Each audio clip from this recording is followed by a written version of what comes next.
বাবারে বাবারে বাবারে কি ঠান্ডা পড়লো।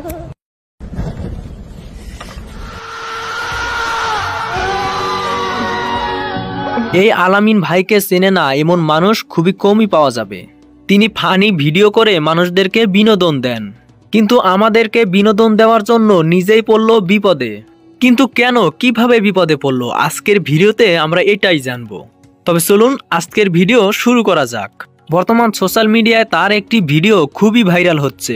ভিডিওটির মধ্যে দেখা যাচ্ছে তিনি আগুন থেকে লাফ দিয়ে বেরিয়ে আসছে, কিন্তু এই ভিডিওটি করতে গিয়ে যে তাকে পড়তে হবে মৃত্যুর মুখে তা তিনি কখনো কল্পনাও করেনি। তিনি ভেবেছিলেন এখানে আগুন লাগার সাথে সাথে এখান থেকে লাফ দিয়ে আমি বেরিয়ে যাব, কিন্তু তার হলো কই।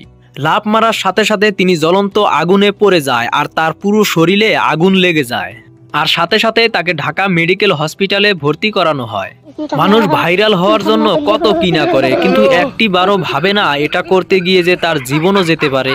কিন্তু এই আলামিন ভাই ভাইরাল হওয়ার জন্য যে এই ভিডিওটি করেছে এমনটা কিন্তু নয়, কারণ তিনি আগে থেকে ভাইরাল ছিল আর তার ভিডিওগুলোতে মিলিয়ন মিলিয়ন ভিউ ছিল।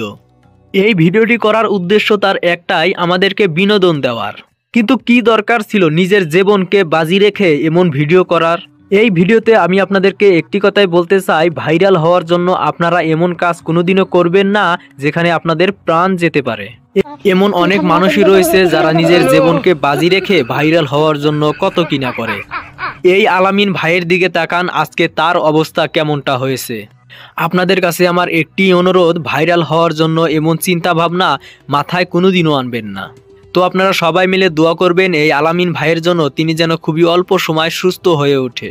তো আজকের ভিডিও এই পর্যন্তই, দেখা হচ্ছে আবারও নেক্সট কোনো ভিডিওতে। এই পর্যন্ত সবাই ভালো থাকবেন, সুস্থ থাকবেন, আর আমাদের চ্যানেলটি যারা এখন পর্যন্ত সাবস্ক্রাইব করেননি তারা অবশ্যই সাবস্ক্রাইব করে রাখবেন। ধন্যবাদ সবাইকে।